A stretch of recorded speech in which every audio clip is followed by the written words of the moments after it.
Good morning, comic book fans. Welcome back to Ka-Pow Comics. I'm your Devil of an Shorty, and it feels like it's been a long time, because it has been a long time. Last week was a nightmare. I don't want to get too much into details. If you're one of my customers, I've already gone over this repeatedly to tell everyone who's asked, but stuff went wrong in America, then went stuff wrong in this country, stuff got delayed, went awry and went missing. It took a long time for stuff to get sorted out, and by the time everything had got even close back to normal, it was a weekend, and it meant it was just a bad week for us. So I wasn't in the mood to review anything. I did read City Boy, which is the third of the We Are the Future DC comic books that have come out recently, and I enjoyed it just as much as I did the other two. Check out all of them; they're great. But other than that, I didn't really read much new. I was just going through the motions last week, and I apologise for that. But I'm hopefully back to normal now, and we're going to start with some new stuff this week, because it's New Comic Book Day, literally today, because of the bank holiday. Stuff was a day late getting here, so it's literally just unpack the box right now, and we're going to start with literally the only item of merch we have. DC Multiverse Joker, and this one is the DC versus Vampires Joker. Cool bit of artwork on the back there. Generally, we'll always sell Joker action figures, so I'll always order one or two of them in. But from the rest of the range, there wasn't really anything that jumped out at me.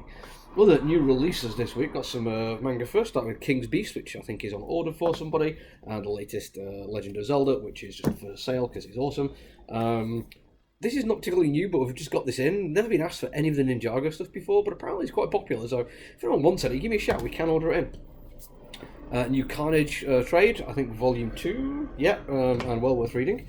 Mindset, which made it to my best of last year. Really, really good looking and fantastic idea. A nice bit of contemporary science fiction. Oh, sorry, I've got two copies of Carnage book, and I don't know why they were organised that way. Latest She-Hulk by Rainbow Rowell. Again, another Volume 2. Some TKO stuff now from Seishun, which I've probably mispronounced. I tend to always just guess at these kind of things, unfortunately. The Forgotten Blade, which looks glorious inside. It looks like it's epic sci-fi done, epic fantasy storytelling done within a sci-fi world. It looks fantastic. Can't wait to give it a read. And also from TKO, we have Tales of Terror. This one, anthology, lots of credits on the back there. Lots of people that are worth checking out, but the two that jumped to my mind were Alex Packnadal and Liana Kangas, both worth checking out, both very good writers. And the good Asian in Deluxe Shiny Hardback. I might get myself a copy of this one, because I've got it in single issues. Again, made it onto my best of the year when it came out, and I won the Eisner. That's, yeah, won the Eisner. Well worth checking out. Big Deluxe Hardback is going to set you back like £36, I think, but I would say it's absolutely worth it. It is a glorious good story. New releases this week in terms of comic books. It is a bit thin on the ground this week, but still some good stuff. Mostly DC Pride. There's always like a bunch of cool creators doing cool stories to DC Pride. We have the regular cover B, I think, which has been ordered, and then spare, we've got 5 copies of the shiny foil one. Now, there is like a virgin, without any other stuff on there. The artwork this out there, it's like £100. This is just a foil one, but it's still limited, and it's already listed as out of print. So, if you want to get something a bit shiny and special, I would recommend picking that one up. We also have a new Lady Death. They're always kind of new Lady Death. They only do 2 issue, like small stories that each one needs to be put on the system. North Valley Grimoire.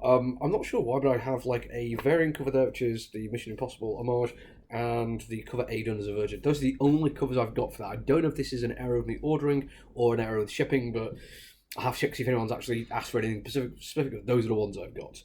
Power Girl Special one shot. There's a few creators on this one which are worth checking out. It's got the regular cover there. That's particularly shiny variant, but an even shinier shiny variant because it's all foil. New series of The Rocketeer is out this week. Have been ordered for somebody, but again, give us a shout if you want that kind of thing.